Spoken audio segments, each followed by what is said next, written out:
សួស្តីបងប្អូនប្រិយមិត្តនិងកូនខ្មែរនៅទូទាំងពិភពលោកជាទីគោរពថ្ងៃទី26ធ្នូ2025នេះនឹងត្រូវចារក្នុងប្រវត្តិសាស្ត្រថាជាថ្ងៃបង្ហូរឈាមនិងថ្ងៃនៃកម្ពុជាខណៈដែលពិភពលោកកំពុងសម្លឹងមើលកិច្ចប្រជុំ GBC នៅប៉ៃលិននៅឯសមរភូមិបន្ទាយមានជ័យសៀមបានធ្វើរឿងដ៏កម្របំផុតដោយប្រើប្រាស់កម្លាំងអាកាសនិងកាំភ្លើងធំបាញ់ស្រោចមកលើភូមិឋានបងប្អូនខ្មែរយើងធ្លាក់មកដោយគ្រាប់ភ្លៀងប៉ុន្តែបងប្អូនអើយទឹកដីភាគខាងលិចនេះមានម្ចាស់ការពារដ៏ស័ក្តិសិទ្ធិបំផុតគឺលោកតាដំបងក្រញូងសៀមដុតផ្ទះខ្មែរម៉ោង6:18នាទីបារមីលោកតាបាំងទៅដុតស្រុកសៀមវិញនៅម៉ោង6:10នាទីភ្លើងឆេះទីក្រុងសេដ្ឋកិច្ចភ្លើងឆេះកណ្ដាលបាងកកនិងរន្ធត់បំផុតគឺភ្លើងឆេះវត្តអារាមសៀមថ្ងៃនេះខ្ញុំនឹងនាំបងប្អូនទៅជីកកាយនៅរាល់ព័ត៌មានលម្អិតតាំងពីព្រឹកទល់ថ្ងៃត្រង់ទាំងនៅសមរភូមិទាំងនៅស្រុកសៀមនិងទាំងវិបត្តិអ្នកនយោបាយសៀមដែលកំពុងហែកហួរគ្នាយើងចាប់ផ្ដើមពីចំណុចដែលឈឺចាប់បំផុតពេញមួយព្រឹកថ្ងៃទី26ធ្នូនេះយោធាថៃបានប្រែក្លាយស្រុកអូជ្រៅឲ្យទៅជាគំនរផាក់ផង់ដំបូងឡើយយើងទទួលបានរបាយការណ៍ថា F16 ទម្លាក់40គ្រាប់ប៉ុន្តែព័ត៌មានចុងក្រោយបញ្ជាក់ថាចំនួនបានកើនដល់ជិត60គ្រាប់បងអូនសាកស្រមៃមើលគ្រាប់បែកមួយគ្រាប់អាចកំទេចផ្ទែកមួយខ្នងចុះ60គ្រាប់ភូមិជោគជ័យនិងភូមិព្រៃច័ន្ទប្រហែលជាមិនសល់អ្វីទេក្រៅពីផេះនិងរណ្ដៅគ្រាប់អ្វីដែលសាហាវគឺសៀមប្រើ drone ដើម្បីចង្អុលគោលដៅនិងប្រើ F16 ដើម្បីទម្លាក់គ្រាប់ពួកគេមិនហ៊ានចូលតាមដីព្រោះខ្លាចវីរៈកងទ័ពអាម៉ាទើបសុកចិត្តធ្វើជាឃាតករលើអាកាសនេះគឺជាឧក្រិដ្ឋកម្មសង្គ្រាមជាក់ស្ដែងសៀមមិនអាចប្រកែកបានទេថាខ្លួនការពារខ្លួនព្រោះការទម្លាក់គ្រាប់បែក60គ្រាប់គឺជាការប៉ុនប៉ងលុបបំបាត់ភូមិសាស្ត្រខ្មែរមិនត្រឹមតែពីលើមេទេនៅលើដីក៏ថៃបាញ់មិនដកដៃដែរក្រសួងការពារជាតិបានបញ្ជាក់យ៉ាងលម្អិតអំពីការបាញ់ប្លង់ចូលក្រុងប៉ោយប៉ែតម៉ោង 08:15 នាទីសៀមបាញ់3គ្រាប់ចូលសង្កាត់និមិត្តម៉ោង 08:36 នាទីបាញ់ថែម2គ្រាប់ទៀតចូលសង្កាត់និមិត្តដដែលម៉ោង 7:45 ដល់ម៉ោង 9:03 នាទីបាញ់សរុប17គ្រាប់ចូលភូមិសាស្ត្រប៉ោយប៉ែតក្នុងនោះ10គ្រាប់ចូលរង្វង់មូលស្ទឹងបត់5គ្រាប់ចូលអណ្ដូងថ្មមាស2គ្រាប់ចូលទួលពងរម៉ោង 9:46 នាទីបាញ់ថែម2គ្រាប់ទៀតចូលស្ទឹងបត់សង្កាត់ផ្សារកណ្ដាលម៉ោង 9:59 នាទីដល់ម៉ោង 10:53 នាទីបាញ់ថែម6គ្រាប់ទៀតចូលស្ទឹងបត់រង្វង់មូលស្ទឹងបត់និងផ្លូវ58នេះគឺជាសរសៃឈាមសេដ្ឋកិច្ចសៀមបាញ់10គ្រាប់នៅទីនេះគឺដើម្បីកាត់ផ្តាច់ផ្លូវដឹកជញ្ជូននិងធ្វើឲ្យប្រជាជនយើងដែលកំពុងដាយដំណើររងរបួសសង្កាត់និមិត្តជាតាំងដងលំនៅឋានថៃបាញ់ចូលទីនេះគឺដើម្បីសម្លាប់បងប្អូនខ្មែរយើងដែលនៅឆ្ងាយពីព្រំដែនផ្លូវជាតិ5និងផ្លូវ58ត្រូវបានបិទទាំងស្រុងប៉ោយប៉ែតកំពុងហូរឈាមទោះបីជាសៀមវាយខ្លាំងយ៉ាងណាក៏វីរៈកងទ័ពខ្មែរមិនអន់ដែរនៅទិសឧដានមានជ័យកងទ័ពយើងបានបង្កើតស្នាដៃដ៏ត្រោះច្រាំងរាយការណ៍ពីវិទ្យុតាក់ទងសៀមបានឲ្យដឹងថារដ្ឋគ្រោះសៀមត្រូវគ្របរ៉ូកែតរបស់ខ្មែរឆេះយ៉ាងសន្ធោសន្ធៅ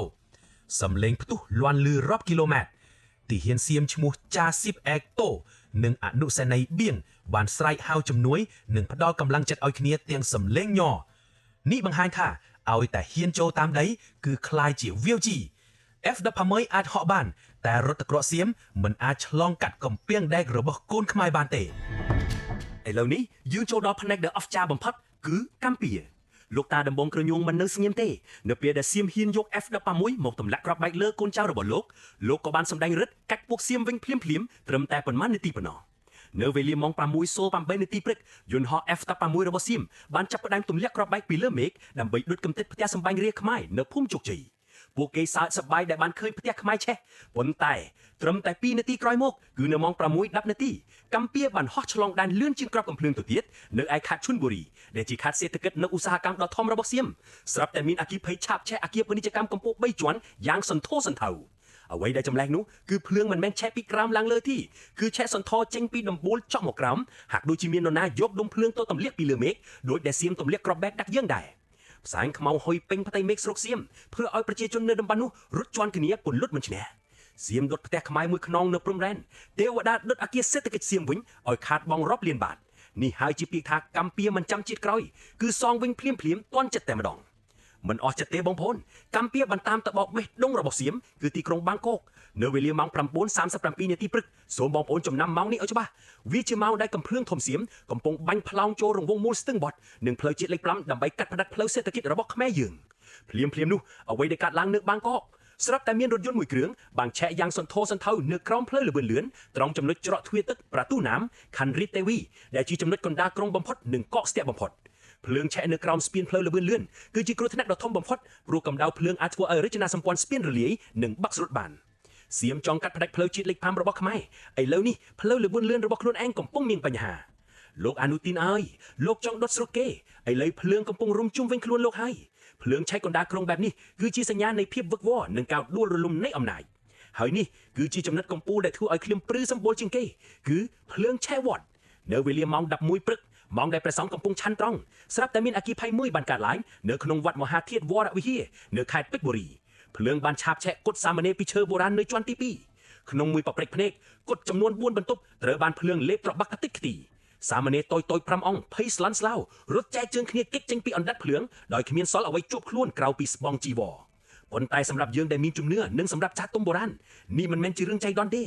បុរាណថាភ្លើងឆែកវត្តគឺចង្រៃដល់នគរវត្តមហាធាតុជាវត្តអារាមលួងការដែលភ្លើងឆែកនៅទីនេះបង្ហាញថាទេវតាលែងថែរក្សាសៀមហើយមកពីសៀមហ៊ានប្រមាថរូបសំណាកព្រះវិស្ណុនៅច្រកអានសេះនិងហ៊ានបាញ់ក្របផ្លោងចូលវត្តអារាមខ្មែរទើបថ្ងៃនេះព្រះអាគីដុតរំលាយវត្តសៀមវិញដើម្បីជាការប្រមានបងប្អូនឃើញទេត្រឹមតែមួយព្រឹកសៀមជួបគ្រោះធំផ្ទួននេះគឺជាបារមីរបស់លោកតាដំបងក្រញូងនិងដួងព្រលឹងបុព្វបុរសខ្មែរដែលតាមកាច់ពួកឆ្លៀនវៀនសៀមអាចញៀន F16 តែសៀមគ្មានសច្ចធម៌និងគ្មានការគ្រប់គ្រងពីទេវតាដូចខ្មែរយើងទេបើអលូទីននៅតែបន្តវិនាសកម្មក្រោយនឹងធំជាងនេះទៅទៀតងាកចេញពីភ្លើងឆេះវត្តមកមើលភ្លើងឆេះកៅអីរបស់លោកអនុទីនវិញម្ដងលោកកាន់វីសើបសែងមេបកភុនឡាវត្តបានចេញមកបាក់កក់កាយមុខមាត់ពិតរបស់អនុទីនឲ្យរាសៀមបានឃើញគាត់ថាអនុទីនកំពុងលេងល្បិចចាប់លុយធ្វើជាចំណាប់ខ្មាំងអនុទីនហ៊ាននិយាយថានឹងសងលុយ 2,400 បាតដែលជំពាក់រាជទោះតែរាជបោះឆ្នោតឲ្យគាត់ជាប់សិនលោកកាន់វីសួរចំថាបើជំពាក់មិនមិនសងអីឡីចាំបាច់ទាល់តែជាប់ឆ្នោតនេះមិនមែនជួយរាជទេនេះគឺជាការទិញសัญลักษณ์ឆ្នោតទាំងថ្ងៃចេះមិនត្រឹមតែរឿងលុយទេលោកកាន់វីបានប្រមានថាបើអនុទាននាំលោកស៊ីហស័កទីប្រឹក្សាអភិរក្សនិយមមកដឹកនាំការបរទេសទៀតសៀមនឹងក្លាយជាកូនជើងរបស់មហាអំណាចតាមរយៈគម្រោងជីរ៉ែឲ្យអាមេរិកពាក្យចុងក្រោយដែលគាត់ប្រមានគឺបើក្រុមនេះត្រឡប់មកវិញប្រទេសនឹងវិនាសហិនហោចជាមិនខានចំណែកឯប្រព័ន្ធដឹកនាំវិញគឺរលាយទាំងស្រុងលោកសាវែងប៊ុនមីលេខាធិការកចបសៀមបានចេញមកសារភាពទាំងអាម៉ាស់ថាច្បាប់បោះឆ្នោតសៀមកំពុងបង្កទុកដល់រាជសៀមបរាជ័យគ្រប់ច្រកល្ហុកបងប្អូនជនរួមជាតិជាទីគោរពថ្ងៃនេះយើងឃើញច្បាស់ហើយថាញាក់ធ្វើបាបគេខ្លួនឯងនឹងវិនាសសៀមទម្លាក់គ្រាប់បែកលើយើងតែភ្លើងឆេះផ្ទះនិងវត្តរបស់ពួកគេសៀមចង់បំផ្លាញសេដ្ឋកិច្ចយើងនៅប៉ោយប៉ែតតែទីក្រុងសេដ្ឋកិច្ចរបស់គេកំពុងឆេះសៀមចង់បំបែកបំបាក់ខ្មែរតែអ្នកនយោបាយសៀមកំពុងហែកហួរគ្នានេះគឺជាបារមីដួងព្រលឹងបុព្វបុរសខ្មែរដែលតាមថែរក្សាកូនចៅសូមបងប្អូនកុំបាក់ទឹកចិត្តទូផ្ទះយើងខូចខាតខ្លះតែយើងមានកិត្តិយសនិងសច្ចធម៌សូមបន្តគាំទ្រវីរៈកងទ័ពយើងនៅជួរមុខពួកគាត់កំពុងតស៊ូយ៉ាងស្វិតស្វាញនៅតាមមាន់ធំនិងបន្ទាយមានជ័យកម្ពុជាឈ្នះសត្រូវឈ្លានពានត្រូវតែរលាយសូមអរគុណបងប្អូនដែលបានតាមដានការផ្សាយនេះសូមជួយ share វីដេអូនេះឲ្យពិភពលោកបានឃើញពីឧក្រិដ្ឋកម្មរបស់សៀមនិងកម្ពុជាដែលពួកគេទទួលបានខ្ញុំបាទសូមគោរពលា